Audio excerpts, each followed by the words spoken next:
Hola y bienvenidos a la historia de Roma. Terminamos la anterior vez con los plebeyos finalmente obteniendo derechos, o al menos sus propios defensores en la arena política, con la creación del cargo de tribuno. La agitación de la plebe se detuvo por un tiempo. Pero, con la llegada de una nueva generación, hubo nuevas demandas de mayor protección de la siempre presente amenaza de la tiranía de los patricios. No era suficiente con estar protegido del abuso de la ley, porque en estos tiempos nadie conocía exactamente las leyes. El marco legal de Roma era un conjunto muy nebuloso de tradiciones orales y escritas que tenían precedentes y cláusulas escondidas por todos lados, en decretos oficiales, cartas, pronunciamientos y quizás en la parte más peligrosa que había para un plebeyo, en la mente de los abogados patricios. ¿Quién puede decir que lo están tratando injustamente si nadie sabe qué es la justicia? Esta nueva generación de agitadores plebeyos lograrían grandes victorias para los suyos y para el imperio de la ley, dándole a los romanos una serie de principios escritos que serían memorizados por cada niño y recitado por todos los adultos. La ley de las 12 tablas romanas. Esta codificación oficial de la ley ocurrió alrededor del 451 a.C. Pero antes de que lleguemos a esa parte de la historia, sirve hacer un recuento de todo lo que le sucedía a los romanos en los 40 y tantos años entre la aparición de los tribunos y la creación de las 12 tablas. Internamente, Roma estaba llena de tensión, pero como dije, por las primeras décadas no explotó de una manera que interrumpiera la vida normal de la ciudad. Los cónsules y el Senado todavía controlaban la mayor parte del poder, aunque ahora tenían que compartir un poco de ello con los tribunos. Los romanos se mantenían unidos por las incesantes guerras con sus vecinos al norte, este y sur. Al norte, pelearon una campaña muy difícil con su viejo enemigo, Veyes, que terminó en un empate en el 474 a.C., una lucha que vino completa con su propia versión de la batalla de las Termópilas, con 306 miembros de la noble familia de los Fabios jugando el rol de los espartanos. Protegiendo un paso indefendible, los Fabios pelearon hasta el último hombre para darle a las legiones la posibilidad de reagruparse y pelear. Las batallas peleadas al este y al sur fueron algo diferente. Más bien, serían unas peleas basadas en choques geográficos culturales. Veyes pudo haber sido la competencia de Roma, pero al menos era una ciudad establecida de campesinos civilizados. En las colinas del este, las tribus nómadas, principalmente los volscos y los equos, presionaban las fronteras romanas constantemente. Estos pastores nómadas codiciaban las fértiles llanuras romanas y cada año trataban de tomar esos territorios para transformarlos de granjas a zonas de pastoreo. Por ello, los romanos estaban constantemente peleando contra la ocupación de estas tribus emigrantes, que muy seguido juntaban suficientes fuerzas como para poner en apuros a Roma, pero luego eran derrotados con facilidad. Por los primeros 10 años después de la separación de los plebeyos, y a la par de las ocasionales batallas con Veyes, los volscos eran el peligro más grande. Habían logrado invadir las tierras al sur de la ciudad, asegurándose todo lo que había entre las colinas y el mar, bloqueando el comercio con la Magna Grecia. El punto más alto de la amenaza volsca fue en un principio en el 491 a.C., cuando un general romano resentido llamado Corliano desertó y llevó un ejército volsco a través de las legiones y a las puertas de la ciudad. Con los hombres romanos derrotados, se envió a las mujeres para que rogaran a Corliano que se detuviera, y solo después de que su madre personalmente se lo pidiera, fue que Corliano cedió y retiró al ejército. Los oficiales volscos estaban enfurecidos por ser negados una victoria fácil. Y cuando volvieron a su territorio, asesinaron a este general romano. Se ha visto que la historia de Corleano tiene un notable parecido a la historia del gran general ateniense Temístocles, y es seguro que es un cuento inventado posteriormente para explicar la derrota sufrida por Roma ante esta turba de nómadas. El ego romano, por supuesto, dictaba que solo los romanos podían derrotar a otros romanos. Para la mitad de la década del 480 a.C., la amenaza de los volscos estaba contenida y la ciudad nunca fue amenazada seriamente. Pero esta tribu mantuvo el control sobre las llanuras al sur de la ciudad por el resto de ese siglo, y eran una presencia permanente en las fronteras romanas. A lo largo de los 470 y los 460 a.C., las legiones salían cada verano en campañas contra saqueadores volscos y ecuos, aunque ya no eran un peligro serio. La absoluta superioridad de los romanos sobre estas tribus llevó a que los líderes plebeyos sospecharan que los patricios no estaban siendo honestos sobre estas supuestas amenazas. Y con cómo le iba a los romanos en las batallas, es muy entendible por qué sospechaban. Las legiones derrotaban sin sudar a todos los pueblos enemigos que encontraban. Aquí empezó a emerger un patrón político, de la siguiente manera. Los plebeyos protestaban contra juntar al ejército una y otra vez para pelear contra los volscos o cualquier otra tribu, aunque ya no fueran una amenaza en lo más mínimo, y denunciaban que el Senado empezaba guerras para que se evitara tocar el tema de una reforma política y económica.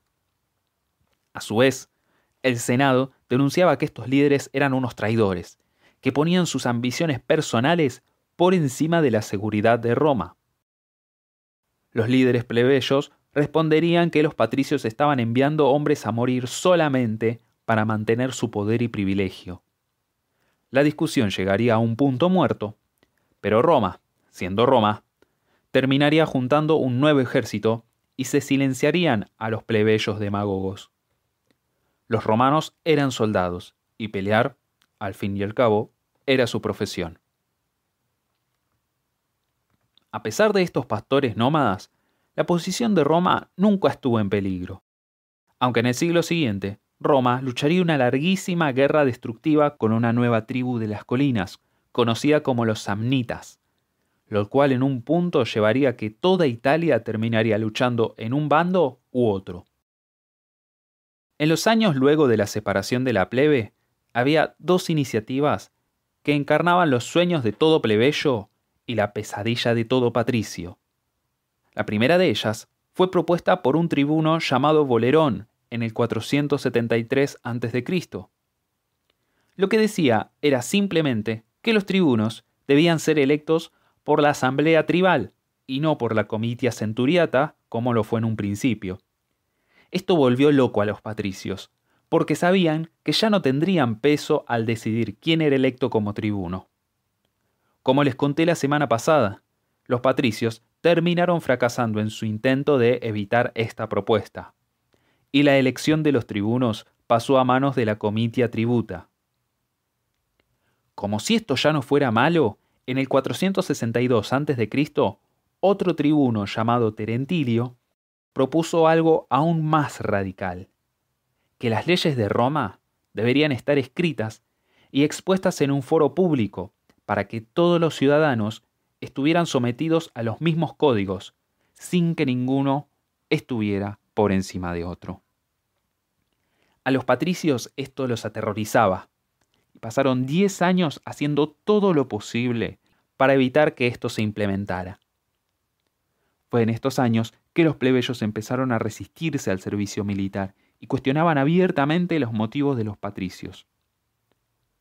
En cierto punto, cansados de tanta retórica, creyeron que era mentira cuando el Senado anunció un día que, durante la noche, un pequeño ejército sabino había entrado en la ciudad y tomado la ciudadela, el punto más alto. No fue hasta que los desesperados cónsules rogaron a los plebeyos que reunieran al ejército que encontraron, para su sorpresa, que la fortaleza en la cima de Roma había sido tomada, y sin darse cuenta, la ciudad estaba bajo asedio. Las legiones, acompañadas de algunos aliados locales, expulsaron fácilmente a los sabinos. La mayor baja de esta lucha fue la pequeña influencia que los tribunos tenían. Los patricios lograron aplazar las reformas de Terentilio por una década más. Al final, de todas formas, tuvieron que ceder. Muchos viajeros del sur habían estimulado la conciencia política de los romanos, trayendo noticias sobre las reformas democráticas de Solón en la gran ciudad griega de Atenas, agitando una vez más los vientos de la reforma.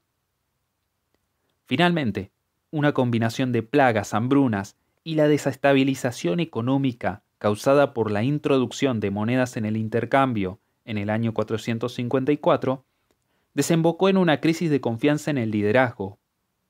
Algo se tenía que hacer para ganar el apoyo de la gente.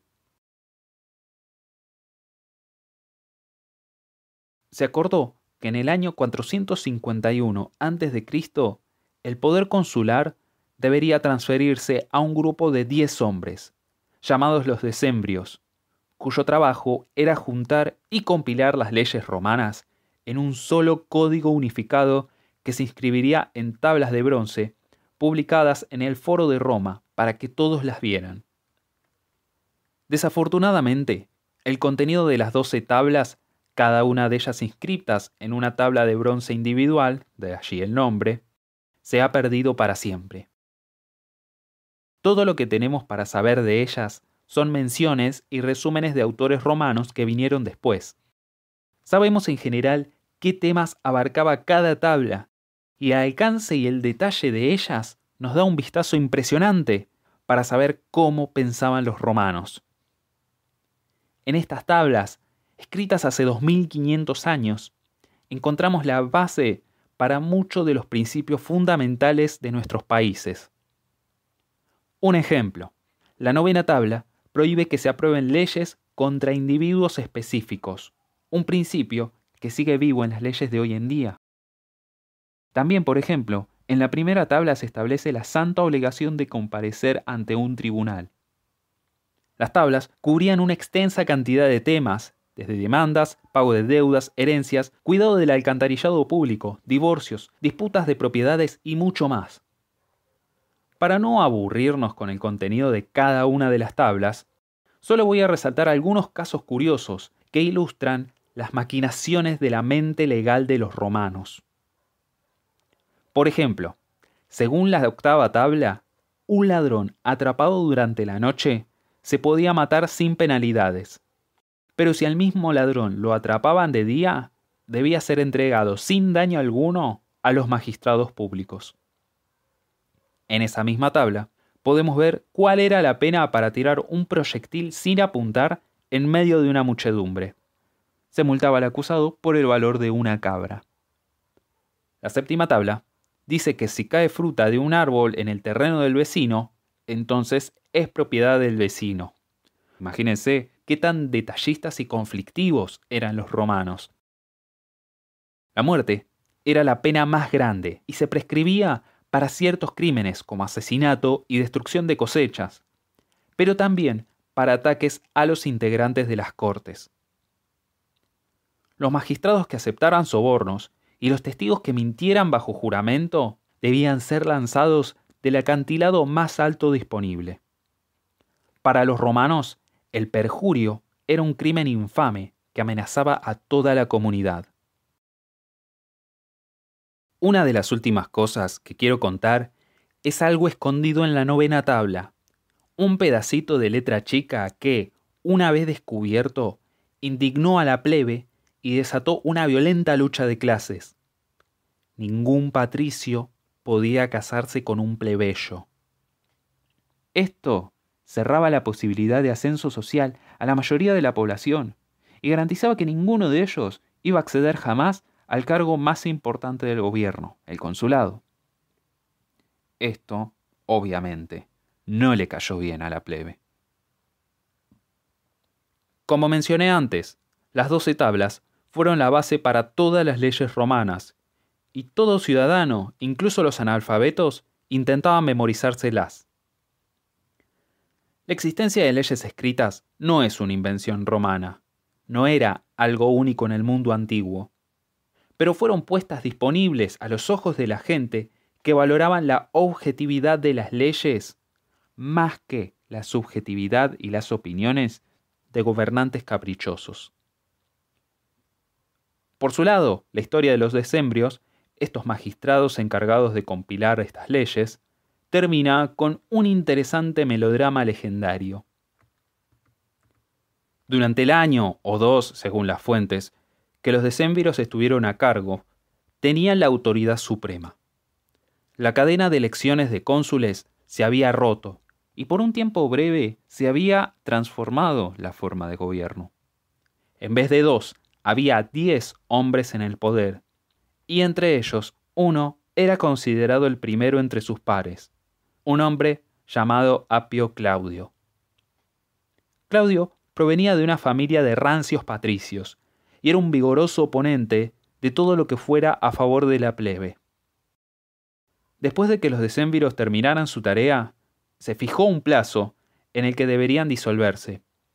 Pero Claudio, disfrutando este poder, convenció a sus colegas de permanecer en el cargo.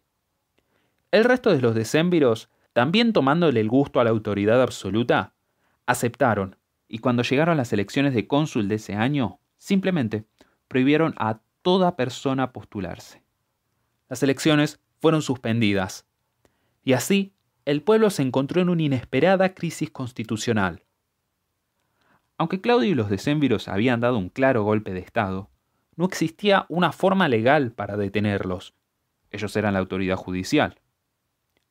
Irónicamente, los hombres que habían diseñado las leyes eran los primeros en ignorarlas. Pasaron los días y luego las semanas, hasta que finalmente Claudio fue demasiado lejos y toda la ciudad se rebeló. Resulta que Claudio tenía los ojos puestos en una hermosa mujer plebeya, Virginia, que estaba comprometida con un joven oficial del ejército. De la nada, Claudio declaró que esa mujer era una esclava que se había escapado y que pertenecía a uno de sus clientes que la quería de vuelta. Se llamó a una audiencia para resolver el caso y se trajo a muchos testigos que afirmaban que ella era una mujer libre, no una esclava. Pero Claudio declaró inválido el juicio y para la sorpresa de todos sostuvo que Virginia era una esclava escapada y que pertenecía a uno de los suyos, pese a la existencia de claras evidencias de que esto no era verdad.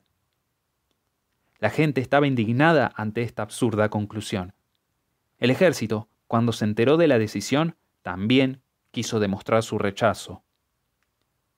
El padre de Virginia y su prometido eran ambos hombres destacados dentro de las legiones, y el ejército se ofendió ante la injusticia cometida por Claudio contra uno de los suyos. En conjunto, el pueblo y las fuerzas armadas usaron su último recurso: abandonar la ciudad rumbo al Monte Sacro, como habían hecho 40 años antes. Finalmente, frente a lo precario de su autoridad, los decemviros renunciaron. Claudio fue arrestado, pero en vez de ir a juicio, prefirió quitarse la vida. Se restauraron las elecciones de cónsules y volvió la tranquilidad social a Roma. De hecho, la plebe terminó en una mejor posición después de todo esto. En las negociaciones pidiéndoles que volvieran a la ciudad, la plebe exigió que se aumentara el número de tribunos a 10, lo que el Senado concedió, ya que estaban ansiosos de que todo volviera a la normalidad y no ocurriera una invasión. Claro que la codificación de las leyes, una demanda de la plebe desde hace décadas, ya se había cumplido, y ahora tenían una defensa legal mucho más sólida ante la tiranía de los patricios. La creación de las 12 tablas dejó a los plebeyos contentos por un lado, pero horrorizado por otros. El imperio de la ley estaría por encima de las opiniones de los patricios, pero se había criminalizado la unión entre la gente de la plebe y la gente de esta casta patricia, lo que llevó a numerosas formas nuevas de opresión. Solo los patricios podían ser cónsules o tener las altas magistraturas, incluso la de pontífice máximo.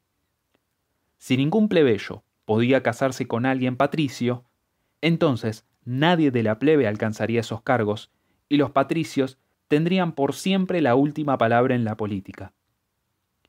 La próxima ronda en la pelea de clases tendría este problema como eje y concluiría con nuevas reformas que debilitarían el poder de los patricios y de las cuales hablaremos en las próximas semanas. Ahora, sé lo que van a decir algunos conocedores de historia romana, que ya se habrán percatado de que dejé pasar una de las más famosas leyendas romanas, que pasó alrededor del 460 a.C. Eso es porque en el próximo episodio me voy a centrar en uno de los protagonistas de este mito, el gran Cincinato, cuya carrera atraviesa el antes y el después del proceso de los decemviros. Volvamos a escucharnos la próxima semana, para que podamos separar al hombre del mito y podemos ver qué hizo que Cincinato haya sido una de las figuras más grandes de toda la República.